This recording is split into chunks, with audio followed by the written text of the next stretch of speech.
Por acaso você já ouviu falar a respeito da Confissão de Augsburgo? Se você que é luterano, você já teve a oportunidade de ler a respeito dessas confissões, desses artigos de fé? Você que não é luterano, gostaria de conhecer um pouco mais do pano de fundo que levou esse documento a ser confessado, ensinado e professado dentro da Igreja Luterana? Esse é o segundo vídeo que a gente está tratando a respeito do Livro de Concórdia. São vários documentos que compõem e que dão base à nossa confissão de fé, aquilo que nós cremos, ensinamos e confessamos. E hoje, de uma forma especial, nós vamos falar sobre a Confissão de Augsburgo, o que se tornou, dentro do contexto luterano, a nossa certidão de nascimento. Então, vem com a gente, vamos conversar um pouquinho mais a respeito desse tema e dessa confissão de fé.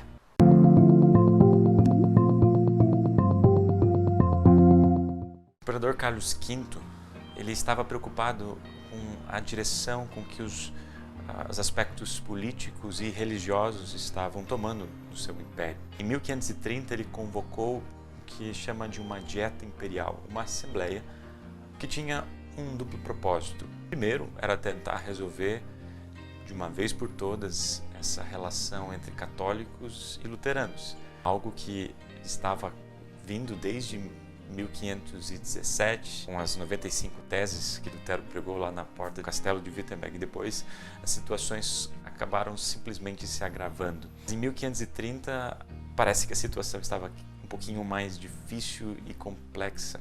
Então, com essa dieta imperial, com essa assembleia, junto com a presença do imperador, a ideia era reconciliar. Então, primeiro era o aspecto de trazer paz e um pouco mais de harmonia entre católicos e luteranos. E o segundo propósito, ao fazer isso, ao trazer harmonia, ele também estava tentando minimizar os riscos que ele estava correndo no seu sentido político.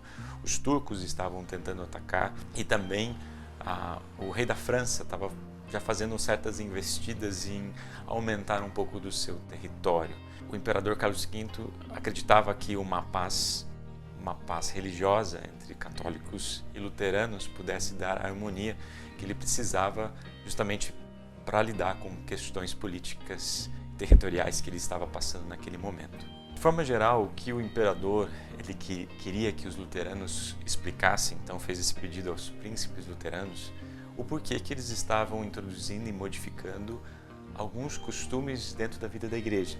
Então, alguns teólogos de Wittenberg, por exemplo, Martin Lutero, Philipp Melanchthon, Johannes Bugenhagen, Justo Jonas, já tinham elaborado alguns documentos nesses 10 anos anteriores, preliminares, que ajudavam a explicar o porquê eles deixaram o celibato, por que estavam fazendo mudanças na liturgia da missa, por que estavam alterando algumas práticas e costumes, entre outros temas. Então, quando alguns desses teólogos eles chegaram a Augsburgo, eles começaram a ouvir ataques muito fortes, especialmente de um teólogo conhecido da época, João Eck. Isso fez com que Philipp Melanchthon, junto com os outros, reescrevesse esse documento, não apenas explicasse a razão deles terem modificado algumas partes da vida da igreja, como a gente havia mencionado anteriormente, mas agora, diante desses ataques, diante dessas difamações, se viu apropriado fazer uma defesa da fé. E a partir dessa defesa da fé, explicar com clareza o porquê que também os luteranos faziam parte da Santa Igreja Cristã. Porém, aos poucos, foi ficando mais claro que não era uma defesa de fé propriamente dita que eles estavam fazendo, mas naquele momento eles estavam colocando para a igreja uma confissão de fé. Então, esses artigos eles podem ser divididos. Essa Confissão de Augsburgo consiste em 28 artigos, alguns mais breves, outros mais longos. E os primeiros 21 artigos são a base daquilo que ensinam os luteranos. E os últimos 7 artigos, o que originalmente seriam apresentados nessa dieta, nesse concílio, nessa assembleia, são aquilo que basicamente são as diferenças entre os católicos romanos, mas na questão mais prática. Mas vale ressaltar que o tom dessas palavras, se vocês vão perceber, é um tom bem de reconciliação. era um texto num tom amigável. E esse documento ele foi lido no dia 25 de junho de 1530.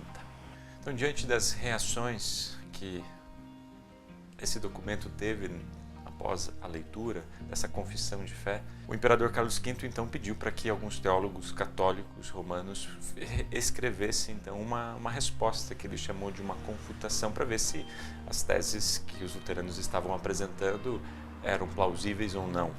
E dentro desses teólogos que auxiliaram na escrita dessa confutação estava justamente John Eck, aquele que havia dito que os luteranos não faziam parte da igreja cristã. E esse documento, essa argumentação, esse escrito se baseava nos pais da igreja, nos decretos dos concílios, nos cânones, os próprios ensinamentos da igreja romana, ou seja, na sua tradição, e também na escritura sagrada. Essa confutação ela foi lida no dia 3 de agosto daquele ano, e o que é interessante é que essa confutação acabou sendo a resposta do próprio imperador, e ela apresentava a posição católica a respeito da Confissão de Augsburgo e obrigava os luteranos a se retratarem. Então, eles tinham 6 meses justamente para se retratar diante desse documento, dessa confissão que haviam apresentado, para então fazerem parte da igreja cristã ou da igreja católica.